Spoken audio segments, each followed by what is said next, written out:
What up?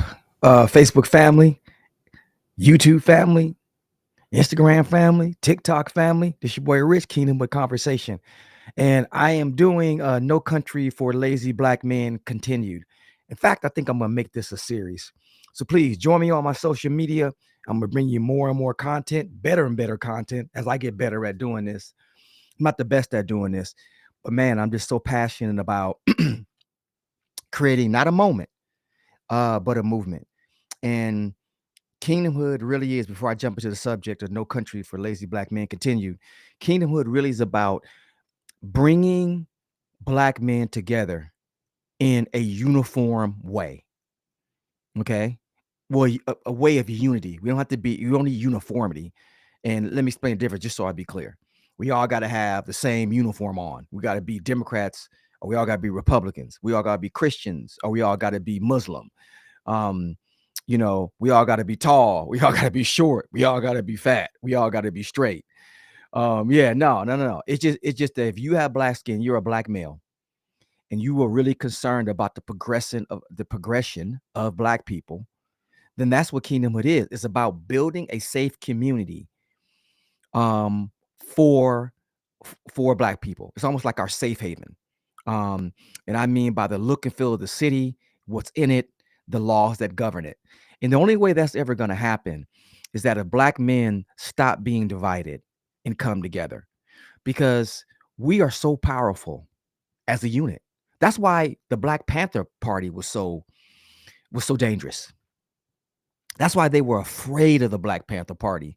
And that evil bastard J. Edgar Hoover did everything he could to destroy him because he was afraid of the Fred Hamptons. He was afraid of the Huey Newtons. He was afraid of the Geronimo Pats.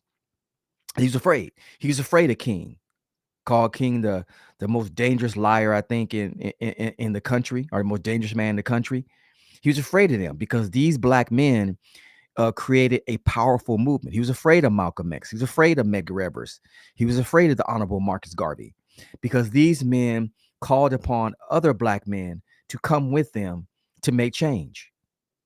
And I really believe, I always say this, and it gets kind of controversial, but I believe that integration was the worst thing that ever happened to black folks because we were integrated into a system that was not designed for us to win.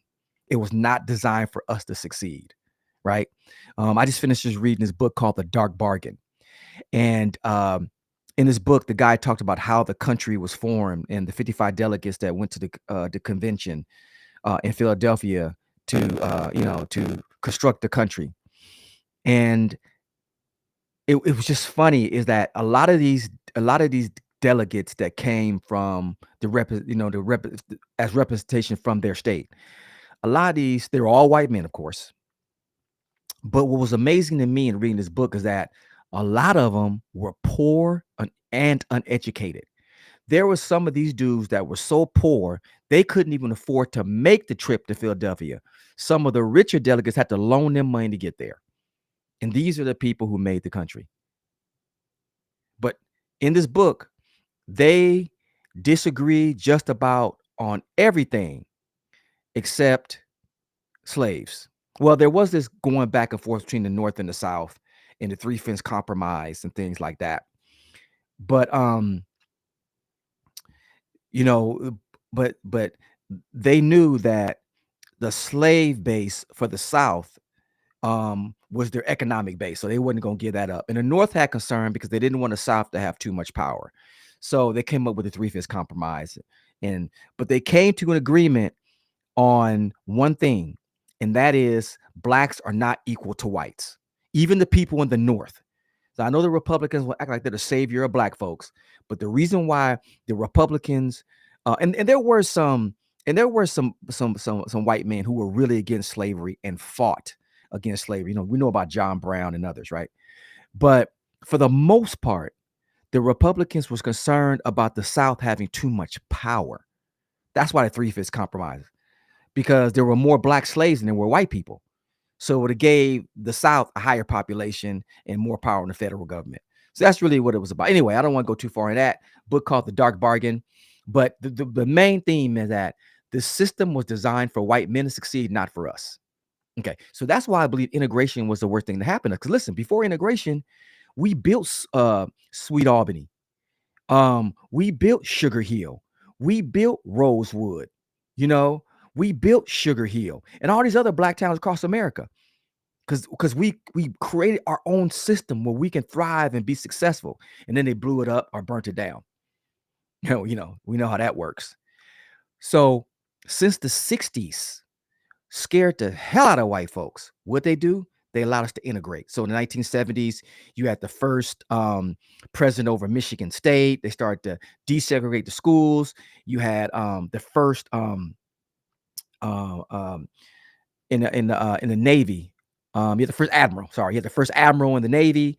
So they start to integrate, because when we're on our own and we're combined together and they don't know what we're doing, they get scared.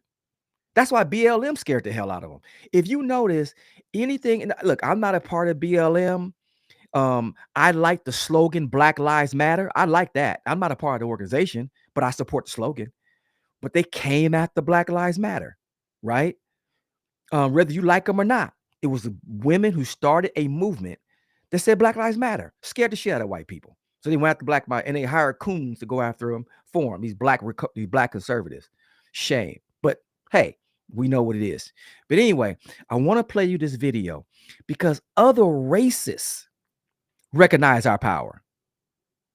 But for some reason, brothers got a problem with it. I'm going to play this video and I'll be right back.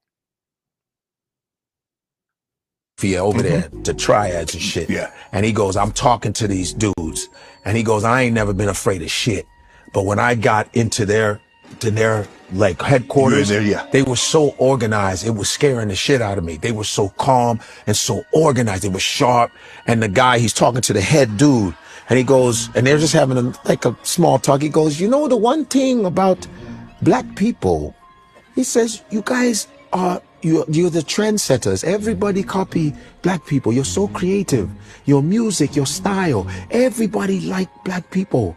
We're jealous of you. But the one thing you don't have is unity. Very easy to break you up.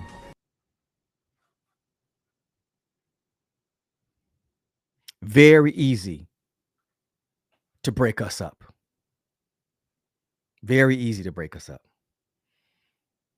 Everybody's jealous of us. But the one thing we don't have is unity. Other races recognize it. Brothers, it's time to come together.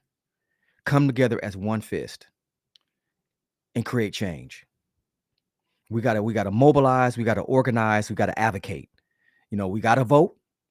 We gotta work in our communities. We gotta grab kids that are not even ours and help this thing and help our kids and help the black women. Because man, I'm telling you, I was in politics. I'm seeing these black women are kicking up dust in politics. Where are the black men? I don't know. So if you want to look at the progression and the problem with the black race, it's the men. These kids wouldn't be doing smash and grabs if they have grown men to take them by their hand and lead them. Say, bro, no, you're not going to do this, young man. We go in this direction. Remember this.